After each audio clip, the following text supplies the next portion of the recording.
Alors, si nous sommes ici aujourd'hui, c'est pour découvrir cette méthode qui a été créée par Martin Brofman au courant des années 80. Pour ceux qui ne connaissent pas du tout, Martin a été diagnostiqué avec d'un cancer à la moelle épinière, avec un pronostic assez négatif. Et finalement, grâce à la méthode Silva et à d'autres méthodes de méditation et de visualisation, il a réussi à guérir. Et donc, suite à ça, il a créé cette méthode qu'il partage depuis 40 ans maintenant. Et donc, Philippe est son représentant actuel, qui est instructeur et qui voyage un petit peu partout dans le monde, en fait, pour partager cette méthode. Bonjour Philippe. Alors, est-ce que tu veux bien te présenter et nous dire comment tu as découvert la méthode? Et Martin. Donc, mon histoire, elle commence en fait très tôt, ma relation avec la guérison. Donc, et ça commence quand j'étais un enfant, parce que un neveu de ma grand-mère était radiesthésiste. Il travaillait avec un pendule et il analysait des morceaux de buvard mouillés de la salive des gens. Et en passant le pendule dessus, il découvrait les symptômes qui affectaient les personnes et il prescrivait des médicaments homéopathiques. Et ma mère, après ma naissance, avait des phlegmons au bras et les médecins n'arrivaient pas à l'en débarrasser. Et donc ma grand-mère lui a dit, tu devrais contacter Pierrot et voir ce qui se passe. Et donc c'est ce qu'a fait ma mère. Elle a mouillé un buvard de sa salive, elle l'a envoyé. Et en retour, elle a reçu donc les prescriptions pour les médicaments homéopathiques. Et après 15 jours de traitement, les phlegmons étaient partis. Et après, donc, ma mère et toute la famille ne juraient que par les traitements prescrits par Pierre Besson. Et en fait, quand j'étais adolescent, j'ai été le voir assez souvent. Et c'est lui qui m'a fait découvrir en fait la guérison et les philosophies que ensuite j'ai retrouvées chez Martin. Donc en fait, dans ces philosophies dont nous parlons encore miroir, il n'y a rien de nouveau. Et en fait, c'est tous les êtres dont on dit qu'ils sont illuminés, qui partagent ces idées depuis très longtemps. L'idée que chacun nous sommes créateurs. Et Mar- euh, Pierre Besson avait écrit aussi un livre dans les années 1950 qui s'appelait Homme ou Dieu. Et donc il reprend les mêmes idées que chacun d'entre nous, on est créateur. Et quand j'ai rencontré Martin, à ce moment-là, moi j'étais myope et astigmate. Et je portais des lunettes depuis l'âge de 5 ans. Et c'était la seule solution à cette époque. Maintenant, bon, il y a aussi, quand on regarde le niveau extérieur, il y a aussi les lentilles de contact et les opérations au laser quand c'est possible. Et pour la première fois, avant de rencontrer Martin, j'avais trouvé dans une librairie un livre qui parlait d'améliorer ses yeux, d'améliorer sa vue. Et j'avais commencé à lire, mais c'était très technique. Mais il parlait de la méthode Bates, et c'était la première fois que j'entendais quelque chose par rapport à la possibilité d'améliorer sa vue sans recourir donc à des lunettes ou des lentilles de contact. Et à ce moment-là, moi, je vendais du papier recyclé et bon, c'était difficile. C'était dans les années 1990-1990 pour la Belgique. Et je cherchais tous les moyens possibles pour vendre ce papier recyclé. Donc, je participais à des salons de médecine douce, à des salons biologiques. Et là, j'ai rencontré Martin il donnait une conférence dans ce salon. Et tout ce qu'il disait me parlait, puisque je connaissais déjà ça, mais je n'avais aucun moyen de l'appliquer. Et donc, quelques jours après, j'ai été participer à mon premier stage en Belgique. Et là, pour la première fois, j'ai remarqué que ma vue avait bougé. J'étais capable de voir nettement mieux sans mes lunettes et je sentais profondément à l'intérieur de moi, dans ma conscience, beaucoup de changements. Voilà, ça, c'était ma première approche de la méthode corps miroir et de Martin Brofman. Ok, c'est marrant parce qu'en fait, moi aussi, c'était à l'époque, je me suis rapprochée en tout cas de la méthode à cause de ma vue, que je voulais aussi guérir. Et donc, on a un peu ce même, cette même entrée en matière. Ouais. Euh, alors, dis-moi, est-ce que tu pourrais du coup présenter la méthode, en fait, les origines, enfin, je veux dire, quelle est vraiment la philosophie générale du corps miroir? Mais la philosophie générale, c'est on travaille avec l'idée de base que tout commence dans notre propre conscience, que tout ce qui se passe dans notre vie, tout ce qui se passe donc a un effet par rapport à comment on réagit.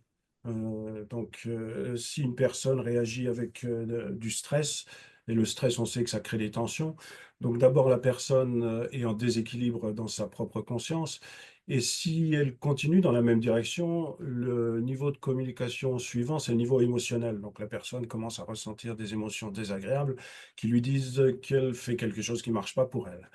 Mais Mhm. bon, chacun d'entre nous, on a le libre arbitre et on peut décider d'écouter ce que nous disent les émotions ou ne pas l'écouter pour quelque raison que ce soit et de continuer dans la même direction. Et à ce moment-là, le message va être envoyé d'une manière plus forte et le niveau de communication suivant est le plus extérieur, ça va être le corps physique. Et donc, la personne va créer un symptôme ou bien être attirée dans une expérience qui va créer le symptôme, hein. Par exemple, une personne peut prendre une décision que ce n'est pas bien d'exprimer vraiment ce qu'elle veut ou ce qui la rend heureuse. Ok, Mhm. elle prend profondément cette décision et tout d'un coup, alors que les tensions augmentent dans sa conscience par rapport au fait qu'elle ne communique pas, elle va lever le bras et elle va se coincer un nerf au niveau de l'épaule droite. Il y a une raison pour laquelle c'est l'épaule droite et on va regarder donc notre corps comme une carte de la conscience à l'intérieur. Et il y a une manière de lire les symptômes en relation avec ce qui se passe dans notre conscience. Et la clé pour faire cela, c'est les chakras qui viennent de la tradition hindoue. Et donc, à chaque chakra, à chaque centre d'énergie, sont reliés des aspects spécifiques de notre conscience, des organes physiques et des fonctions spécifiques dans le corps. Mais également, donc, on va regarder, mis à part cette lecture du corps et de la conscience, on va regarder la manière d'être qui a créé le symptôme. Donc, il y a une manière d'être spécifique qui est reliée à chaque symptôme. Il y a une manière d'être de diabétique, de cancéreux, de myope, d'astigmate ou de personne qui a des difficultés financières ou des difficultés dans les relations. Et donc, on va voir que ce qu'on appelle la guérison, donc revenir à l'intégrité à tous les niveaux, donc en Mhm. bonne santé au niveau physique et en équilibre à l'intérieur, étant capable de faire face à toutes les situations qui peuvent se présenter dans notre vie, eh bien, ça nécessite un changement de la manière d'être qui a créé le symptôme ou les difficultés. Ça ne veut pas dire donc qu'on devient quelqu'un d'autre, mais en fait, c'est revenir à qui on est vraiment à l'intérieur. Ok, je vois. Tu pourrais donner d'autres exemples peut-être pour illustrer? Mais par exemple, je peux parler de ma propre expérience par rapport à m'être guéri de la myopie et de l'astigmatisme. En fait, moi, j'étais myope de l'œil gauche et astigmate de l'œil droit. Et quand, à l'âge de 5 ans, ils ont découvert ça à l'école et que j'ai été consulté avec mes parents à un ophtalmo, après l'examen ophtalmo, il m'a dit ton œil gauche est paresseux, l'œil myope, et c'est l'œil droit qui fait le travail. C'est pour ça que personne ne s'était rendu compte avant de difficultés que j'avais. Et donc, on peut décrire chaque symptôme en termes d'énergie. Et donc, un myope, il est obligé de rapprocher les choses de manière à les voir clairement. Et donc, si on parle de ce symptôme en termes d'énergie, on dirige l'énergie vers l'intérieur de nous-mêmes. Et le myope se met en retrait d'un monde qui lui apparaît menaçant. Donc, la perception du myope vis-à-vis du monde extérieur, c'est une perception des différents futurs négatifs. Hein, quand le myope projette sa conscience vers le futur, il le perçoit de manière négative. Et également, donc, il a une tendance à, par rapport à ce qu'il pense ou ce qu'il ressent, ça lui paraît plus important que ce que les autres pensent ou ressentent, parce qu'il se sent menacé par le monde extérieur. Et donc, l'émotion en relation avec la myopie, c'est l'insécurité ou la peur. Et donc c'est nécessaire de changer cela. Ça veut dire que dans notre vie de tous les jours, mis à part donc ce qu'on appelle la guérison en proprement dite, le travail énergétique que l'on fait ou que l'on reçoit quand on reçoit une guérison de la part d'un guérisseur. Ensuite, quand on repart dans notre vie de tous les jours, après que le guérisseur nous ait donné un feedback, c'est-à-dire nous ait dit ce qu'il a fait, ce qu'il a vu et ce que ça signifie pour lui, quand on repart dans notre vie de tous les jours, si le feedback du guérisseur était précis, il nous a donné des points de référence par rapport à ce qu'on a besoin de changer dans notre vie, de manière à ne pas recréer les mêmes tensions, et donc Mhm. d'être capable de changer cette manière d'être. Et donc, si on sent une insécurité ou une peur dans le moment présent dans notre vie de tous les jours, au lieu de rester scotché par cette peur, cette insécurité, c'est le moment où il faut agir. Ok. Et donc, c'est le moment où il y a ce changement de manière d'être. Et l'astigmatisme, donc, puisque j'étais astigmate de l'œil droit, ça correspond à une distorsion. Si un astigmate, il regarde une ligne droite, elle lui paraît ondulée. Et Oui. donc, il y a une distorsion de ses propres valeurs pour l'astigmate. Il ne sait pas vraiment ce qu'il veut ou ce qu'il ressent. Ok. On regarde aussi la polarité qu'on a dans notre corps. Donc, si une personne est née droitière, le côté droit sera le côté masculin volonté et le côté gauche le côté féminin émotionnel. Si une personne elle est gauchère, ces polarités sont inversées. Et donc, par exemple, moi, je suis né gaucher, donc mon œil gauche, c'est mon œil de la volonté. Ça veut Mhm. dire voir clairement ce que je veux ou voir clairement l'homme en général dans la vie. Et l'œil droit, pour moi, en tant que gaucher, c'est mon œil émotionnel. Mon œil, donc voir clairement ses émotions, ses sentiments, ou voir clairement la femme en général dans la vie. Et donc, en tant qu'astigmate, je ne savais pas vraiment ce que je Astigmate de ressens. quel œil déjà? De quel œil Comment? déjà, tu disais? Mon œil, Astigmate. mon œil droit était Donc assez. l'œil Ouais. féminin, du coup, c'est L'œil ça? féminin pour moi en Ok. tant que gaucher. Et Oui. donc, ça veut dire que j'avais une distorsion de mes propres valeurs en termes de je savais pas vraiment ce que je ressentais vis-à-vis de mon propre bonheur, vis-à-vis des femmes en général. Et j'avais une tendance à me connecter aux valeurs des autres. Ça, c'est la caractéristique de l'astigmate qui n'a pas confiance dans ses propres valeurs. Et donc, c'est Mhm. ça aussi que j'avais besoin de changer. Et quand j'ai compris le mécanisme, à ce moment-là, donc, ma vue a commencé à s'améliorer nettement et ça Mhm. m'a pris quelques mois pour retrouver une vue normale. Pour certaines personnes, ça peut venir immédiatement, pour d'autres, ça prend plus de temps et pour d'autres, ça a une tendance à ne pas se passer parce que la personne ne veut pas changer la manière d'être. La Mhm. guérison implique obligatoirement toujours de changer la manière d'être qui a créé le symptôme. Mais c'est difficile, non? Par exemple, moi, j'ai aussi à l'œil droit, le astigmatisme, et je suis droitière. Et donc, ça veut dire que je ne vois pas clair par rapport à ce que je veux. Et c'est difficile de changer cette attitude, non? De dire, bah, j'aimerais bien savoir exactement mais comment je fais Mais concrètement? déjà, il faut arrêter de dire que c'est difficile. Il faut dire ça va être de plus en plus facile. Et donc, ça nécessite une certaine vigilance déjà. Ok. Donc, dans s'observer dans chaque situation tous les jours. Est-ce qu'on a une tendance à se connecter aux valeurs des autres ou est-ce qu'on respecte qui on est vraiment? Donc, un astigmate, il peut se demander dans la journée le plus souvent possible, est-ce que Mhm. je veux vraiment ça? Donc, si l'astigmatisme est pour l'œil de la volonté, ou est-ce que je ressens vraiment ça si l'astigmatisme est au niveau de l'œil émotionnel? Et, euh, et au fur et à mesure, donc, ben, on prend de plus en plus conscience de cette création qu'on a et des croyances et des perceptions qu'on choisit. Et donc, le changement devient de plus en plus facile. Oui, oui. Mm. OK. Ben, c'est vrai que ma vue va déjà beaucoup mieux depuis, depuis qu'on s'est rencontrés. Je travaille encore. Oui, mais parce que bon, chacun fait avec sa propre sensibilité. Donc, et on peut Et pas. puis les croyances aussi, je pense, la programmation qu'on reçoit est parfois un peu difficile de s'en débarrasser, quoi, on va Oui, mais dire. c'est intéressant de regarder aussi bah, les personnes qu'on attire autour de nous et la manière dont ils communiquent avec nous, hein. Par exemple, quand on a un certain âge et les gens disent, oh, ben, t'as pas de lunettes, mais je suis sûr que tu devrais en avoir besoin. Ou Mhm. quand tu regardes un peu trop près quelque chose qui est écrit ou sur ton portable, les gens, oh, tu devrais mettre des lunettes. Et donc, les gens te filent une programmation d'après leurs croyances. Et après, c'est à toi de rester centré et de ne pas rentrer dans le film que les autres te proposent s'il ne te correspond pas. Ok. Et Ouais, quelquefois, ça peut être, oui, un peu déstabilisant. Ok. tout à fait.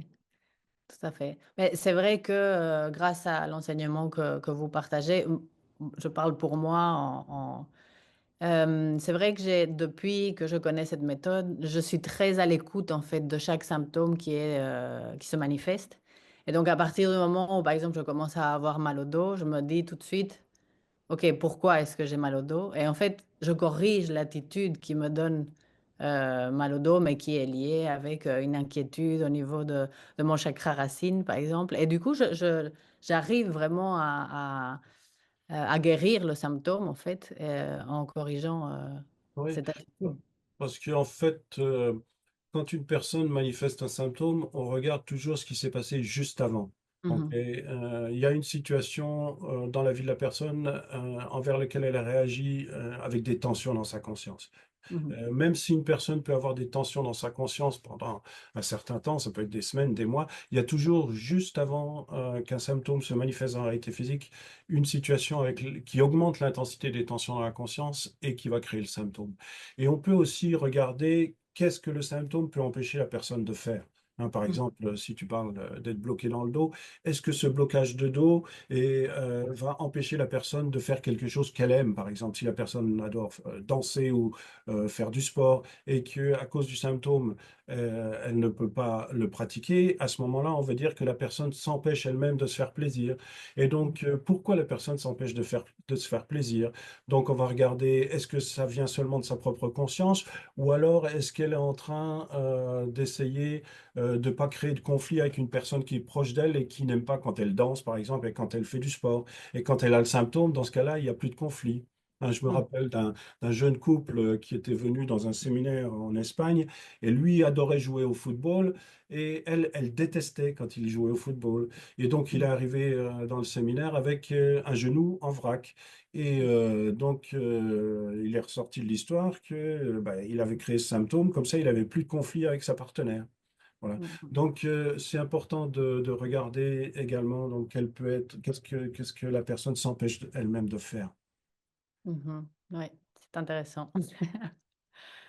Oui, Ok, parce et que alors, quand on est seul, on vit seul, bon, il y a déjà sa propre conscience dont on doit s'occuper, mais quand on est donc avec un partenaire ou une partenaire ou des enfants, etc., bon, c'est une mhm, co-création entre les différentes consciences, et donc c'est intéressant de regarder bah, la situation et qu'est-ce que chaque conscience apporte dans la situation avec sa création. et je rebondis sur ça, tu parles beaucoup de conscience, mais pour les gens qui savent pas du tout ce que c'est, Ok.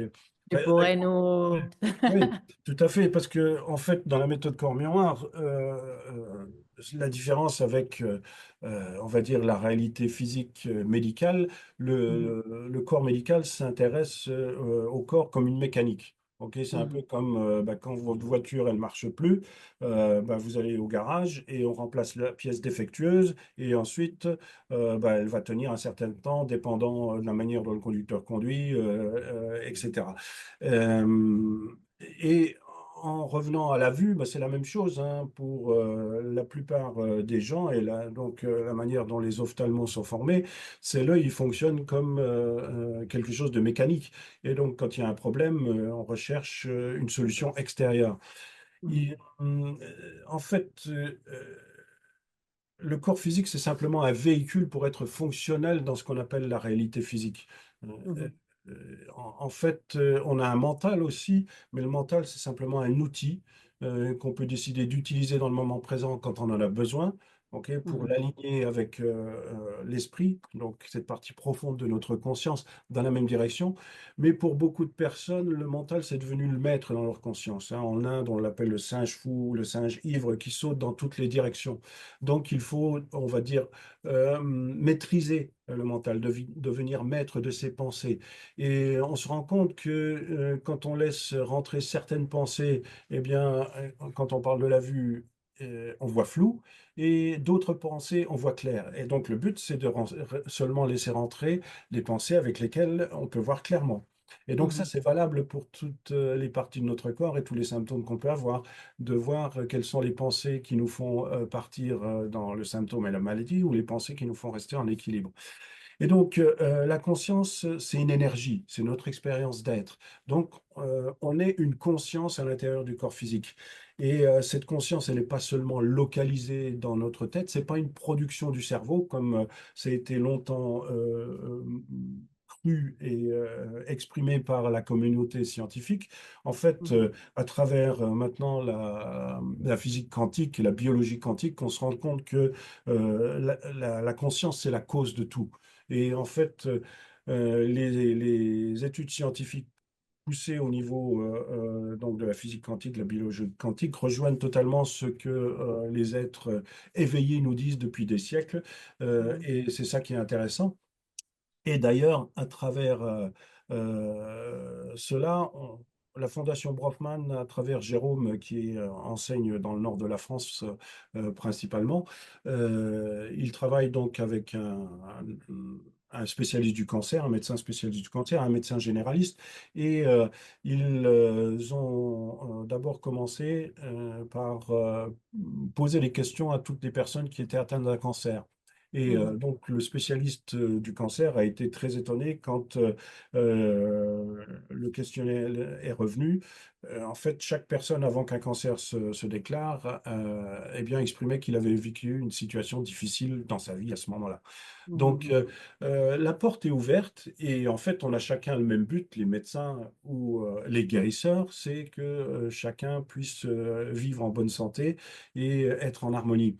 Et donc, c'est intéressant de voir que l'esprit et le corps se connectent à nouveau. Et cette conscience qui est à l'intérieur de notre corps physique, euh, donc on regarde le monde extérieur et on prend des décisions à chaque instant. Donc, Mhm. est-ce que je dois marcher de ce côté de la rue ou de l'autre côté? Est-ce que je dois prendre ce morceau de pain ou pas? C'est des décisions tout le temps. Et donc, si on prend tout le temps des décisions qui reflètent qui on est vraiment à l'intérieur, alors on peut rester dans notre état naturel, qui est l'équilibre et la bonne santé. Maintenant, Mhm. si on prend des décisions qui créent des tensions dans notre conscience, ou si l'on réagit avec du stress à une situation particulière dans notre vie, eh bien, à ce moment-là, comme je l'ai expliqué tout à l'heure, on est en déséquilibre dans notre conscience et si on continue dans la même direction, eh bien, la manifestation ultime va être la création d'un symptôme. Et donc, le but, c'est que les gens regardent à l'intérieur et les, la différence avec, on va dire, la réalité médicale, c'est Mhm. les médecins disent tel virus va créer telle maladie ou tel accident va créer telle blessure. Et nous, on Mhm. dit oui, ça c'est vrai, un virus crée une maladie ou un accident crée telle blessure, mais seulement quand les conditions dans la conscience de la personne sont réunies. Parce que par exemple, des virus, il y en a partout. Ok, pourquoi certaines personnes attrapent un virus et donc développent un symptôme et d'autres pas?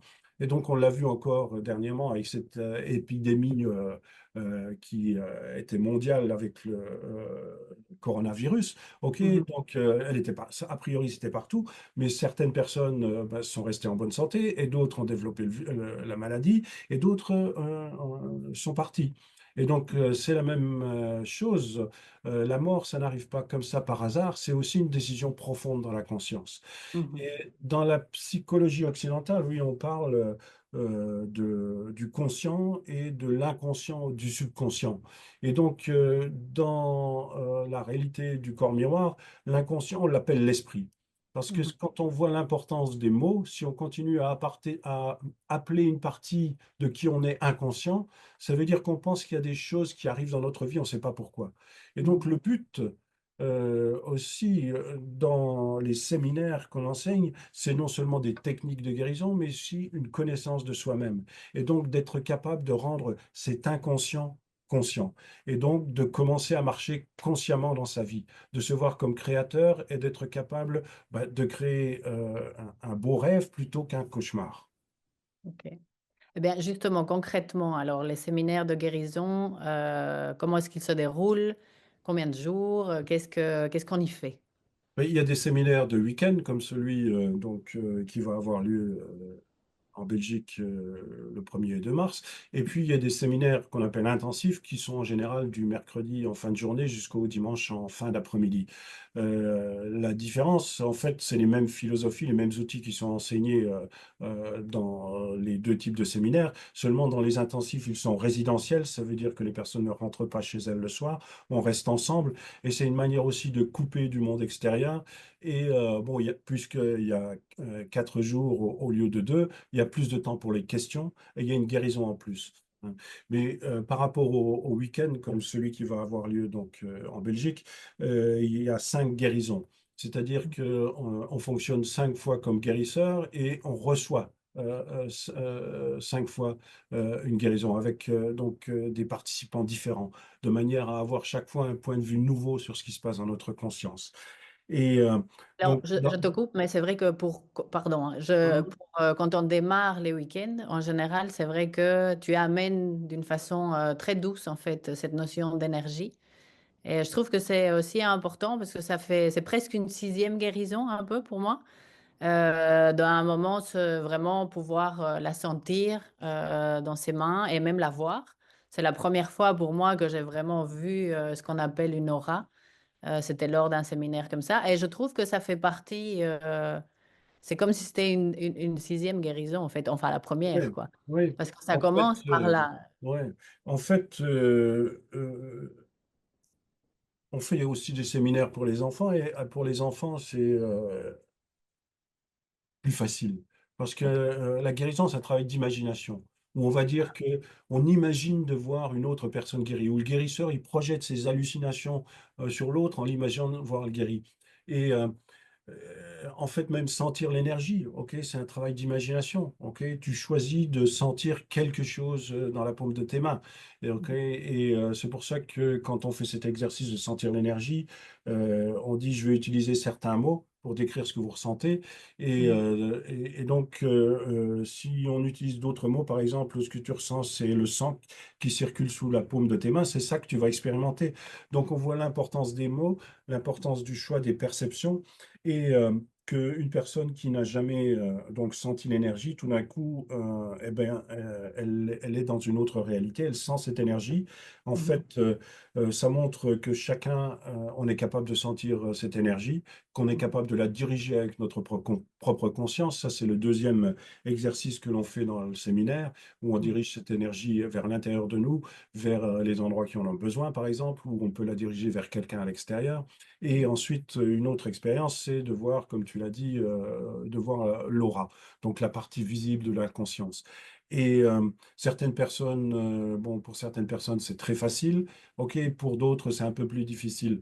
Mais pendant le séminaire, au fur et à mesure que la personne s'ouvre à travers bon, ce dont on parle et les guérisons que la personne reçoit, tout d'un coup, elle peut percevoir donc cette aura. Et Mhm. donc, dans tous les cas, il faut jamais se comparer aux autres dans cette expérience. Chacun avance sur son propre chemin à la vitesse qu'il veut.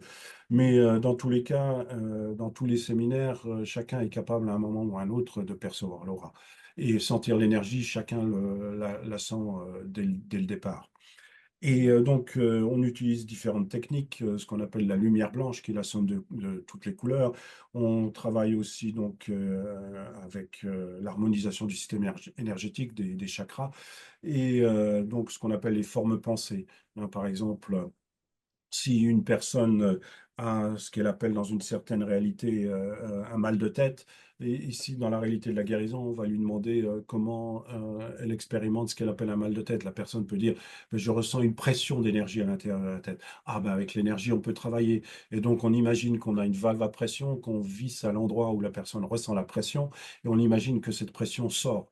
Et en fait, si la personne est ouverte, et le guérisseur croit à ce qu'il est en train de faire, bah, ce que la personne appelle un mal de tête disparaît très rapidement.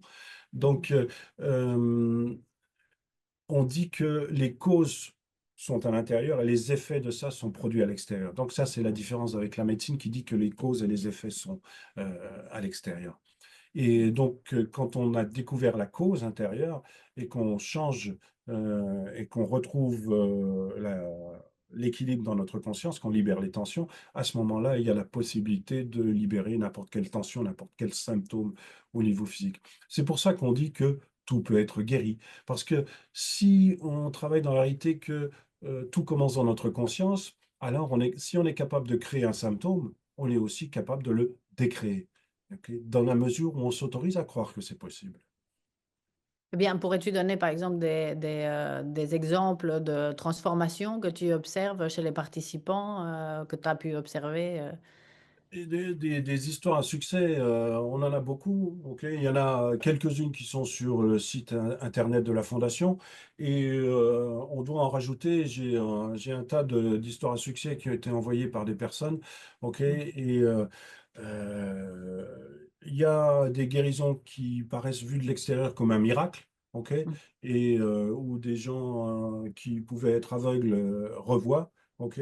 Ou bon, je peux parler de moi, j'avais quand même une forte myopie de l'œil gauche et j'étais capable à nouveau de voir clairement sans lunettes, de retrouver une vue normale. Et Mhm. l'astigmatisme, bon, c'était un léger astigmatisme, donc ça c'est un peu plus facile, on va dire, dans ce sens-là. Mais il y a aussi des personnes qui viennent avec soit des scléroses en plaques ou des diabètes, etc. Et après, quand ils repassent un examen médical, ben, il n'y a plus de traces. Ok. Et donc, Mhm.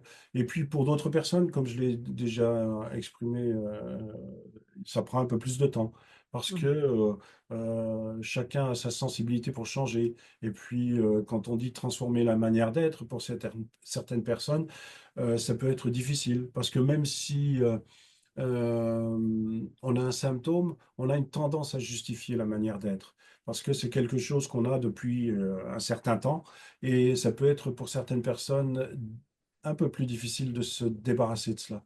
Et, parce qu'on a des points de référence dans cette manière d'être. Et revenir vers qui on n'a pas encore de point de référence. C'est un peu Mhm. comme se découvrir, bien que ce soit nous vraiment à l'intérieur, mais on doit le découvrir. Oui, tout à fait. Peut-être on peut aussi parler de cette capacité de canalisation, moi j'appelle ça comme ça, qu'on a tous. Donc finalement, quand on termine les séminaires, on dit on est guérisseur, on est tous guérisseurs. Alors, qu'est-ce que tu peux nous dire par rapport à ça? Moi, j'ai été personnellement assez surprise d'avoir cette capacité d'avoir des images qui m'arrivaient et qu'une fois que je les transmettais aux personnes à qui je donne une guérison, eh ben, en fait, c'était juste, quoi. Ça leur parlait vraiment. Ouais. Et ça m'a beaucoup surpris, en tout cas, d'avoir cette capacité. Et je me rends compte pendant les séminaires que bah, la plupart des gens ont, en fait, si pas tous, tout le monde a cette capacité, en fait. Ouais. Mais je pense que les personnes qui au départ ont du mal à voir des couleurs ou des Mhm, images, c'est parce que il y a on va dire un blocage mental qui leur fait croire qu'elles sont pas capables d'imaginer, etc. Et peut-être ça peut dater de l'enfance où l'enfant, on lui a dit arrête d'imaginer des trucs comme ça, tu rêves, etc. Et la personne s'est un peu structurée dans son mental et ensuite, bon, dépendant de l'éducation que la personne a reçue et de son évolution dans la société, elle est restée très cadrée. Et donc, mhm, la guérison, c'est une expansion de conscience. Et donc, c'est mhm, d'apprendre à faire confiance à quelque chose qui est totalement subjectif. OK? Mais le fait que ce soit subjectif et que ce soit ton imagination ne doit pas invalider donc les images et les perceptions qu'on en a. C'est donc ensuite d'apprendre à faire confiance. Si une personne vient dans un séminaire et qu'elle a des tensions dans ce qu'on appelle le chakra racine, et donc les aspects de conscience, là, c'est l'insécurité, le manque de confiance au foyer, au niveau du travail, vis-à-vis de l'argent, aussi dans la relation avec la mère, et qu'ensuite elle doit fonctionner tout d'un coup comme guérisseuse ou mhm, guérisseur. La personne doit mettre de côté cette insécurité. Ok, sinon ça va se refléter dans sa perception en tant que guérisseur. Ah, je vois quelque chose, mais je ne suis pas sûr que je peux dire ça avec la personne ou j'ai pas confiance. Et donc des fois, la personne, elle va pas oser dire. Alors qu'en fait, il faut tout dire dans le feedback. Et comme ça, on reçoit aussi le feedback venant de la personne qui a été guérie. Si la mhm, personne nous dit, waouh, ça me parle, ça veut dire mhm, que là, on peut commencer à faire confiance dans nos propres perceptions en tant que guérisseur.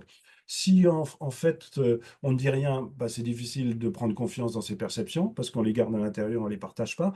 Et si la personne qui reçoit la guérison nous dit, ah, non, ça ne me parle pas, ça veut dire que si une personne répète ça à chaque fois au même guérisseur, le guérisseur doit regarder ses propres perceptions. Il y a quelque chose qui a besoin d'être changé à ce niveau-là. Et donc, c'est comme apprendre un métier, hein, apprendre à être un bon plombier ou un bon charpentier. Il faut utiliser les bons outils au bon moment. Et bon, là, c'est un peu différent parce que c'est la réalité physique, plombier et charpentier. Mais dans la réalité de guérisseur, c'est la même chose. Plus tu donnes de guérison, plus tu prends confiance dans tes perceptions et plus tu prends confiance dans l'utilisation des outils sur toi-même ou sur les autres. mhm, Et donc, pour certaines personnes qui ont la facilité de percevoir des images et les couleurs immédiatement et de donner un feedback. Alors, par rapport à ça, il y en a d'autres ça prend un peu plus de temps. OK? Et puis, bon, même si on est tous guérisseurs, certaines personnes décident de l'avoir dans leur poche et pas spécialement de l'utiliser, mais elles savent que c'est là. OK? Oui, oui, oui, tout à Mm. fait. OK, ça c'est une question que je reçois, c'est de savoir si après un séminaire, on peut pratiquer la méthode du corps miroir, si c'est autorisé, on va dire, ou pas. Oui, ben, c'est autorisé, oui, bien sûr.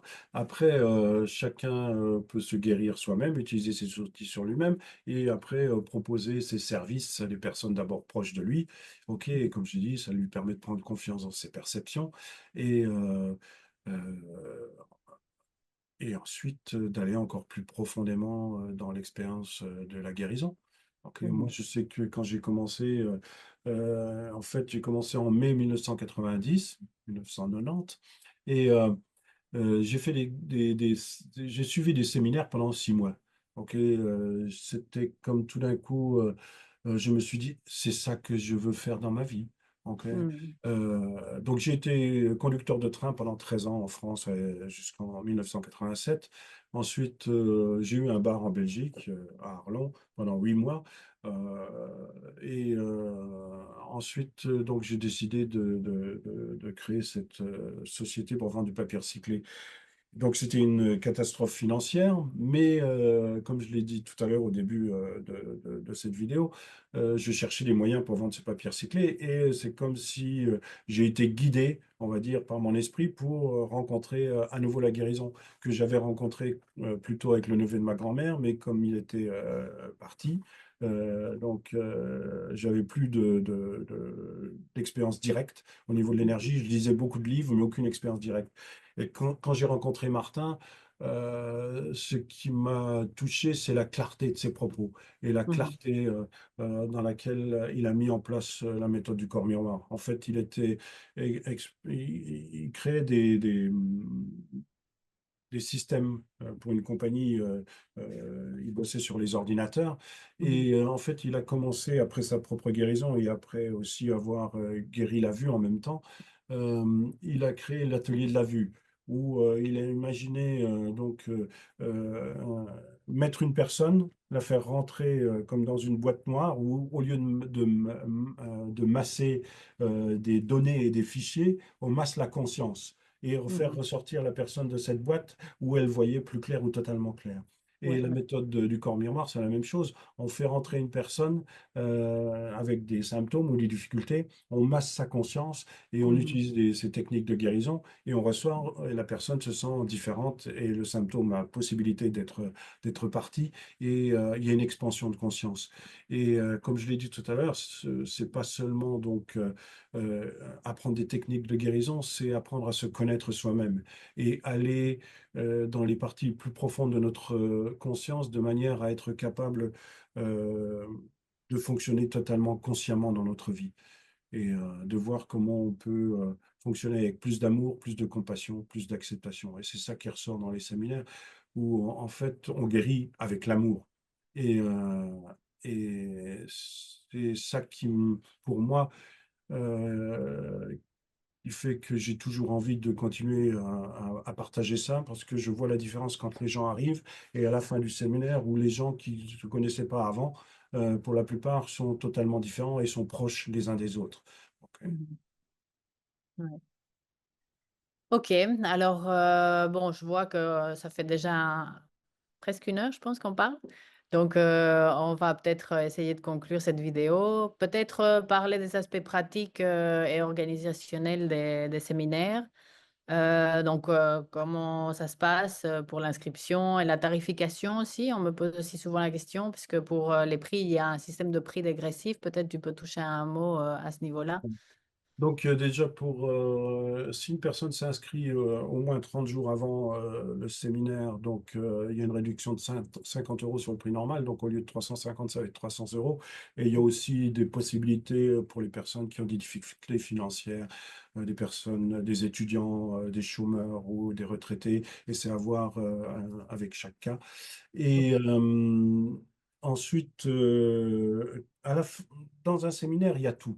Ok, donc, quand une personne revient pour participer à un second séminaire, c'est en fait les mêmes philosophies, les mêmes outils, mais la personne a la possibilité, ben, à nouveau d'échanger des guérisons, de recevoir des guérisons et d'aller plus profondément dans l'exploration de sa propre conscience et des techniques. Et cette tarification dégressive, ben, c'est parce qu'on est déjà content de voir des personnes qui ont participé revenir et qui apportent leur énergie dans le séminaire et leur amour. Et, Aussi pour les nouveaux, du coup. et aussi pour les nouveaux, c'est Mhm. important que ces personnes qui ont déjà participé à un séminaire soient là. Ça aide à traverser donc, les résistances. Et donc, c'est pour ça que c'est un prix dégressif. En fait, Martin, après s'être guéri de sa tumeur, de la tumeur cancéreuse et de la vue, a commencé à enseigner la méthode Silva, parce que c'est la méthode Silva qu'il avait utilisée pour se guérir. La méthode Silva, c'est une méthode de guérison aussi, mais avec le mental. OK? Et parce qu'il ne connaissait pas encore donc les outils, les philosophies qu'on partage dans la méthode corps miroir, où on approche chaque guérison avec la possibilité de la guérison immédiate. Ok, Mhm. et donc on travaille cette idée de tout peut être guéri en une seule séance. Et ensuite, on voit comment ça se produit. Est-ce que la guérison est totale ou partielle, etc. Et si c'est partiel, on peut répéter l'expérience. Et donc, il y a aussi des gens donc, qui reviennent dans les séminaires pour compléter leur guérison, ok, et pour avoir encore plus confiance en eux-mêmes et dans les outils.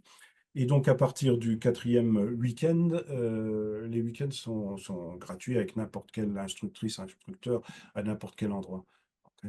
Et donc, les horaires, hein, c'est du samedi à 9 heures du matin, on commence précise, et jusqu'à 20h30 le samedi soir, avec donc pause de café le matin et l'après-midi, et une pause déjeuner qui est entre 13h30 et 15h. Et donc le dimanche, on commence à 9h30 jusqu'à maximum 19h30, ok, avec les mêmes pauses café et les mêmes pauses déjeuner. Voilà. Et donc pour toutes les inscriptions et les renseignements, ben, les personnes voient avec toi. Donc, Tout à fait.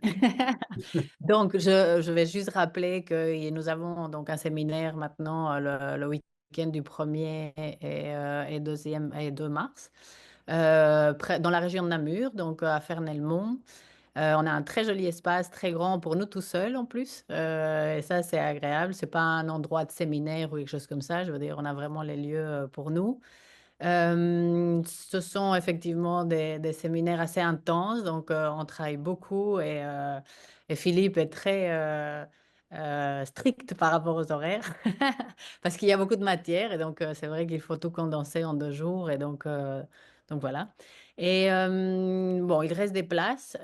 Pour vous inscrire, vous pouvez m'envoyer un mail à corpsmiroir.belgique@gmail.com avec vos noms, prénoms, un numéro de téléphone, une adresse mail. Et puis, l'inscription est vraiment validée à partir du moment où on reçoit votre acompte. Quoi d'autre? Est-ce que j'oublie quelque chose?